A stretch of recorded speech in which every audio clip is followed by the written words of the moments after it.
जय हिंद साथियों, मैं Vipin Anand sir, SSC CGL selected 2 times.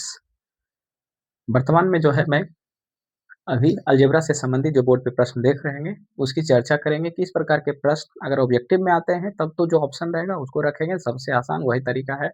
लेकिन अगर ऑप्शन नहीं है, अगर सॉल्व करना है, अगर हमको सीखना है तो उसका क्या तरीका हो सकता है, तो आइए देखते हैं किस तरीके से इस क्वेश्चन को सॉल्व किया जा सकता है। प्रश्न दिया हुआ है रूट सेवंथ यानी सेवंथ रूट है। जब इसको हम लोग सेवंथ रूट से दोनों तरफ स्क्वायर कर देंगे यानी पावर यहाँ भी 7 लगा देंगे और यहाँ भी 7 लगा देंगे, तभी क्या हो जाएगा, ये दोनों कैंसिल हो जाएगा। दिया हुआ है उसके बाद यह है 7 पे पावर 16 प्लस 7 पे पावर x बाय 7 पे पावर x प्लस 7 पे पावर 2 बराबर 7। अगर ये ना रहे तब उस स्थिति में ये प्रश्न दिया हुआ है, ठीक है।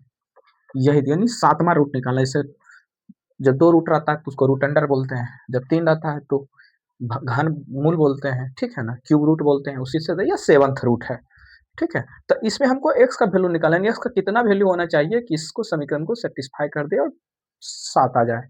तो अगर ऑब्जेक्टिव है तो इसको इतना हल नहीं करना है, तब तो ऑप्शन रख लेंगे। लेकिन अगर हमको हल करना है तो आइए किस तरीके से इस प्रश्न को हल करते हैं, तो स्टेप बाय स्टेप चलते हैं। पहला क्या है कि इसमें जितना रूट है 7th रूट है तो दोनों तरफ से 7 का हम लोग पावर कर देंगे। तब दोनों जब पावर कर देंगे तो 7 हट जाएगा, इधर पावर 7 हो जाएगा, ठीक है।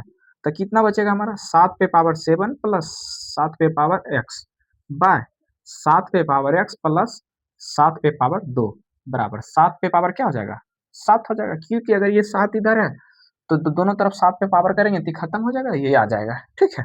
चलिए अगला स्टेप क्या करेंगे, क्रॉस मल्टीप्लीकेशन कर देंगे। तो क्रॉस मल्टीप्लीकेशन कर दीजिए, कुछ नहीं है तो नीचे 1 है तो ये तो यही रह जाएगा, यानी 7 पे पावर 16 प्लस 7 पे पावर x बराबर। अब इसको इससे गुना कीजिए, तो इसको हम लोग गुना करेंगे तो क्या लिख सकते हैं, 7 पे पावर 7 इंटू 7 पे पावर x। देखिए मल्टीप्लाई को हम लोग डॉट से लिखते हैं, ठीक है ना।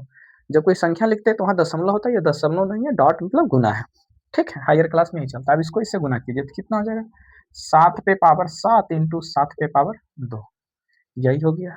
अब हम इसमें करते क्या है, या ऐसे लिख दीजिए 7 पे पावर 7 और 7 पे पावर 2 को क्या लिख सकते हैं, हम लोग जानते हैं फार्मूला कि x पे पावर m इंटू x पे पावर n बराबर क्या हो जाता है, x पे पावर m प्लस n।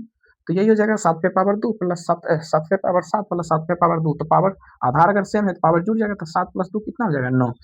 तो इसको हम लोग क्या लिख सकते हैं, 9 लिख सकते हैं। चलिए इसको हटा दीजिए। चलिए अब आगे चलते हैं। इसमें क्या, इसको क्या लिख सकते हैं, x वाला को एक साइड लाइए तो क्या हो जाएगा, 7 पे पावर x इस साइड है, इसको इधर लाइए, माइनस 7 पे पावर x इंटू 7 पे पावर 7, ये इधर आ गया। अब उसको इधर लेके जाइए तो क्या हो जाएगा, बराबर 7 पे पावर 9 माइनस 7 पे पावर 16, ठीक है। चलिए अगला स्टेप क्या हो जाएगा, देखिए इसमें से 7 पे पावर x कॉमन ले लिए तो क्या बचेगा, कुछ नहीं है तो मल्टीप्लाई एक तो होता है तो 1 बचेगा। यहाँ पे क्या बचेगा, 7 पे पावर 7 बचेगा, ठीक है। चलिए अगला स्टेप क्या होगा, देखिए दोनों में कुछ कॉमन है क्या, हाँ कॉमन है, यहाँ 9 है यहाँ 7 है, तो 7 पे पावर 9 ले लीजिए कॉमन, तो क्या बचेगा, 1 बचेगा माइनस 7 पे पावर 7 बचेगा। अभी कैसे आया इसको समझना बहुत जरूरी है। अगर ये चीज को नहीं समझ पाए तो कहेंगे यहाँ कहाँ से किया। जैसे हमारा पावर अगर मान के चलिए 7 पे पावर 10 रहता है तो इसको क्या 7 पे पावर 5 और 7 पे पावर x पे पावर 5 5 नहीं लिख सकते हैं, अगर 10 है तो 6 4 लिख सकते हैं, इस तरीके से यही होता है, यानी 6 प्लस 4। तो यही क्या गया है, 16 है तो 9 और 7 कर दिया गया, बस इतना सी बात है। चलिए अगला स्टेप क्या होगा हमारा, 7 पे पावर देखिए 1 माइनस 7 पे पावर 7 1 माइनस 7 पे पावर 7, वो तो कैंसिल हो गया, बचा जो उसको लिख दीजिए, काटिएगा तब भी, नहीं काटिएगा तब भी वही बात है, क्या हो जाएगा 7 पे पावर 9। अब देखिए यहाँ पर आ गया 7 पे पावर x बराबर 7 पे पावर 9। अब चलिए इसको मिटाते हैं।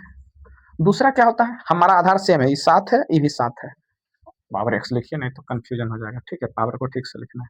देखिए जब आधार सेम हो तो घात बराबर हो जाता है, इसीलिए x बराबर क्या आ जाएगा, 9 आ जाएगा, आंसर यही आ गया, ठीक है।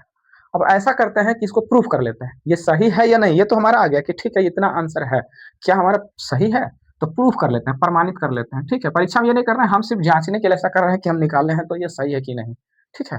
तो देखिए एलएचएस से लेकर चलिए हमारा आरएचएस आ जाना चाहिए। एलएचएस कितना, ये नहीं दिया वैल्यू, ये दिया कितना 7 पे पावर 16, तो यहाँ पे लिखिए 7 पे पावर 16 प्लस 7 पे पावर एक्स का वैल्यू कितना निकाले हम लोग, 9 निकाले, तो 7 पे पावर 9 बटा 7 पे पावर एक्स, तो 7 पे पावर एक्स का वैल्यू कितना निकालना है, 9 9 रख दीजिए, प्लस 7 पे पावर 2 7 पे पावर 2 पे पावर कितना है भाई? 7th रूट है। चलिए अगला स्टेप में क्या करेंगे, देखिए 7th रूट है, 7th रूट इसको रहने देते हैं, ठीक है। अब अगला चलते हैं, देखिए इसमें से क्या कर सकते हैं कि 7 9 इसमें है, 9 इसमें है, तो कॉमन क्या आ सकता है? हम 7 पे पावर 7 को कॉमन ले लीजिए, तो बचेगा क्या? इसमें से कुछ बच रहा है? बचेगा। देखिए 16 है तो 7 पे पावर कितना बच जाएगा? 9 बचेगा। और 7 पे पावर 7 ले लिए तो 7 पे पावर कितना बचेगा? 2 बचेगा। इतना ही बचेगा। और नीचे कितना है? 7 पे पावर 9 और 7 पे पावर 2 है। यही है हमारा, ठीक है। अब देखिए सॉरी ये 9 है। तो ये और ये आपस में क्या हो गया? कैंसिल हो गया। तो 7 बटे 7 पे पावर 7। और हम जानते हैं कि इसको क्या कर सकते हैं? क्या लिख सकते हैं?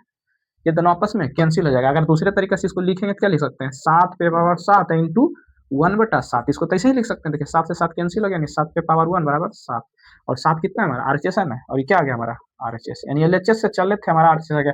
इसका मतलब है कि जो एक्स का वैल्यू हम निकाले थे ना, वो हमारा सही है। तो वीडियो कैसा लगा कमेंट करके जरूर बताइएगा, और हमारे चैनल को लाइक सब्सक्राइब कर दीजिएगा, ताकि जो भी वीडियो आएगा इस तरीके का और आपको प्राप्त होते रहेगा। और हमारा एक यूट्यूब चैनल है जो कि आपके डिस्क्रिप्शन में, वीडियो के डिस्क्रिप्शन में दिया, वहाँ चैप्टर वाइज प्रतियोगी परीक्षाओं की तैयारी कराई जाती है। आप वहाँ जो है अपना परीक्षा की तैयारी कर सकते हैं।